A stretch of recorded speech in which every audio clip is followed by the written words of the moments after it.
Today's lesson is called Solving Equations by Adding or Subtracting.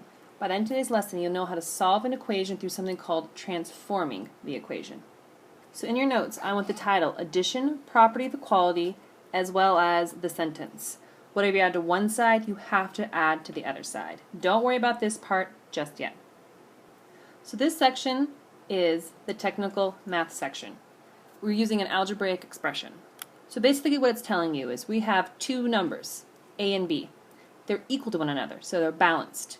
If we add C to one side and we add C to the other, it's still going to give us a balanced equation. Now if you're asking, well, I don't understand how this makes sense, I'll be giving you an example. So make sure you have addition, property of equality, just that title, as well as the sentence.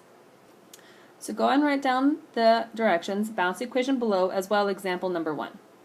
So now, we have 4 is equal to 4. Is this true? The question is it true? Yes, it is. Now, I told you with the addition property of equality. Now, if I add 2 to this side, what do I have to add to this side in order to keep it even? I have to add 2. So now, I ask you, what's 4 plus 2? I get 6. What's 4 plus 2? I get 6. The question is, are they still equal to another? Yes, they are. So I can add any numbers I want and it'll still be even. And I can keep going. Let's see, with 6, let's say I'm going to add 12 to this side.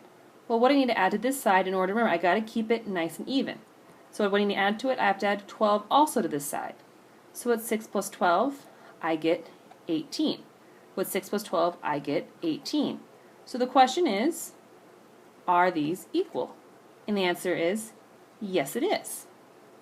So, basically what the addition property of equality is telling us is that whatever we do to one side, if we're going to add, we have to do it to the other side. Why? Because our whole goal is to keep it equal. We want this nice and even. We want this equal to one another. That's our goal. We got to keep that equal sign. We have to keep it true. That's our goal. Now in your notes, I want the subtraction property of equality as well as the sentence. Whatever you subtract from one side, you have to subtract from the other side. Make sure you have both those in your notes. Don't worry about this part just yet. Now the subtraction property of equality is almost exactly the same as addition, except for, if you notice by the title, we are subtracting. Same exact idea. We have A and B. They are equal to one another. If we subtract C on both sides, it's still going to be even. Why is it going to be even? Because C is equal to C. We're subtracting the same exact value. Our whole goal is to keep it balanced, keep it nice and even. So if this still doesn't make sense, we're going to do an example so you can see better. So go ahead and write down example number 2. So we have negative 10 is equal to negative 10. Now, with the subtraction property of inequality, same thing applies. I have my two values. Now, does negative 10 equal negative 10? Yes, it does. Since it does, this is a true statement. So basically, I can subtract any number I want from it. So I'm going to subtract 2. Now if I subtract 2 on one side, what do I have to do the other side? I have to subtract 2. Why? Because we want to keep this equal to one another. So let's go and subtract it. So if I subtract negative 10 from negative 2, I'm going to get a negative 12. Negative 10 from negative 2, I get negative 12. So the question is, are these equal? Yes, they are. This is still balanced. So, let's keep going. I have my negative 12. Let's say I want to subtract, let's go with 9. Subtract 9 on both sides. Remember, whatever you do to one side, you have to do the other side. Our whole goal is to keep this nice and equal, nice and even. So we have negative 12 minus 9. That gives me a negative 21. What's negative 12 minus 9? Negative 21. Question, are these equal? Yes, they are. So once again, we're keeping them equal, balanced, they're even. That's our whole goal. We got to make this equal sign true. So that's the subtraction property of equality. Now, don't write this down, just follow along. Now you might be asking, why are we doing this addition property of equality and subtraction property of equality? Well, because now we're going to be throwing in that little variable. Now, looking at this, we have our unknown, our x. One side is equal to 7, one side is equal to x plus 3. Logically, what do you think my x is going to equal? It's probably going to equal, what? 4. How'd you come up with 4? Because 4 plus 3 is equal to what? It's equal to 7. So 7 has to be equal to 7. We're looking for this to be balanced, equal, even. Now, some of you mathematically are like, oh yeah, of course I can figure out it's 4. Now sometimes the numbers get bigger, but watch and see what happens when we use one of our equality properties. So if we just tried subtracting from one side, what do you think would happen? If we subtract from one side, the other side would become heavier, so it goes down. So what do you think we need to do? Whatever we do to one side, I need to do to the other. We're going to keep it balanced.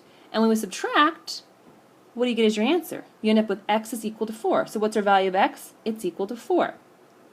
So that's how algebraically we can do this two different ways. You can either subtract 3 from below, you'll get x is equal to 4, or you can do x plus 3 minus 3, and what we're doing is we're subtracting 3 on both sides. We're subtracting 3 from the 3 as well as the negative 3 from the 7. So you can either set it up like this or set it up like this. I prefer this way, but if you like this way, that's okay as well. And if you notice, my 3's will cancel out, and I'm still left with x is equal to 4. So algebraically, this is how we're going to solve them. So in your notes, I need the rules for transforming an equation. First off, our goal, always our goal, is to isolate, to get alone. What are we trying to get alone? The variable on one side of the equation. So that's our goal. We got to get the variable all by itself. Get it alone. Get it by itself. By itself. Then, our second rule. You always perform the same operation on both sides of the equation. Remember, we got to keep it even. So if you're adding 2 on one side, add to the other. Or, if you're subtracting 4 on one side, keep it even, maybe subtract 4 on the other. It has to do it on both sides of the equation. Lastly, our third rule. Now to undo an operation, we have to perform its opposite on both sides of the equation. Once again, ladies and gentlemen, we've got to do it on both sides. We have to keep it nice and even. Now what do you mean by undo an operation? How to do its opposite? So, if I give you addition, what's the opposite of addition? Subtraction.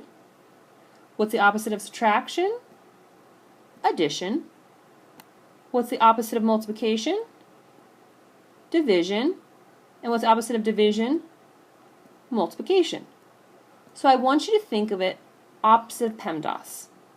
So make sure you have this in your notes as well. We're doing the opposite of PEMDAS. So in your notes, I need the directions as well, example number 1 and just number 1 for right now.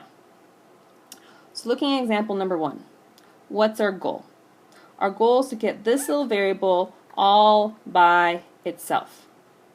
So how am I going to do that?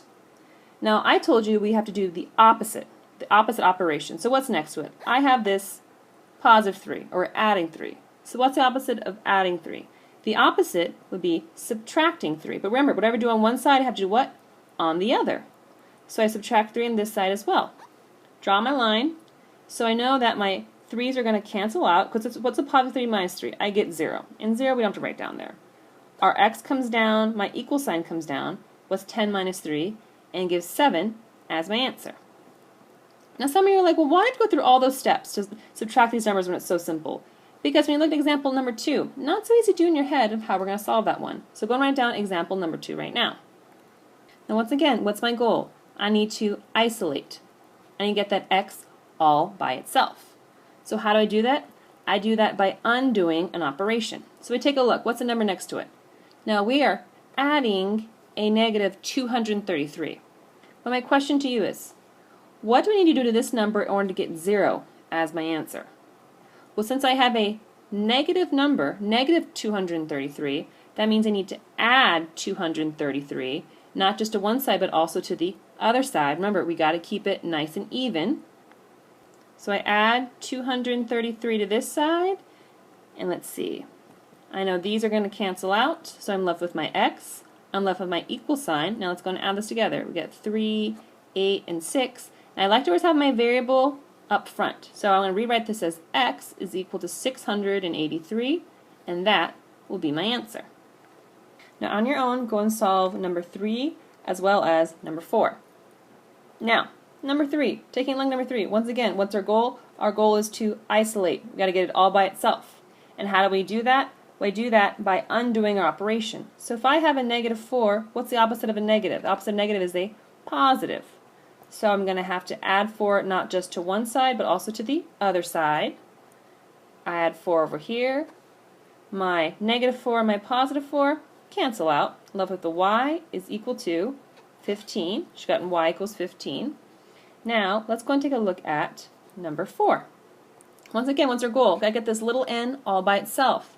But I have this pesky negative 39 next to it. So what's the opposite of a negative? It's a positive. So we're going to add 39 to one side as well as the other side. Because remember, our goal is to keep this even, to keep it balanced. So my 39s cancel out, left with an n, equal to, let's see, 159. But remember, I told you, I like to have my variable out in front. So n is equal to 159, and that is going to be your answer. Now, don't write this down. We're going to be working these out together. First off, we have to read them out. So we have the sum of k and 13 is 28. Now, looking at sum, first thing you think of sum means addition. So what are we adding? Of k and 38, or k and 13, so it's k plus 13. And whenever you see the word is always means equal sign. So is, what's my leftover? Is going to be 28. So that's all we had to do. We just had to write an equation. We're not going about solving right now. We're just writing our equations. Now, let's go and take a look at number 2. So, we have 5 is the difference of t and 4. So, once again, remember, I see is, I think of equal sign. Well, I know 5 is just 5, so I have 5 is. Now, what does difference mean? What do you think difference means? Difference means subtraction. So it would be t minus 4. And we have set up our equations. So don't get panicky about these word problems. You can figure them out. Now, how would I solve these? Once again, I got to isolate my variable. So we're going to undo our operations. I would subtract 13 on one side, subtract 13 on the other. I end up with k is equal to 15. Add 4 to one side, add 4 to the other. T is equal to 9. You're going to know how to solve these. So today, ladies and gentlemen, we learned about 2 different properties of equality and the rules of transforming our equation and why we have to transform them. Remember, we got to keep them even. So whatever you do to one side, you must do the other. Whatever you add to one side, add to the other. Whatever you subtract one side, you must subtract from the other.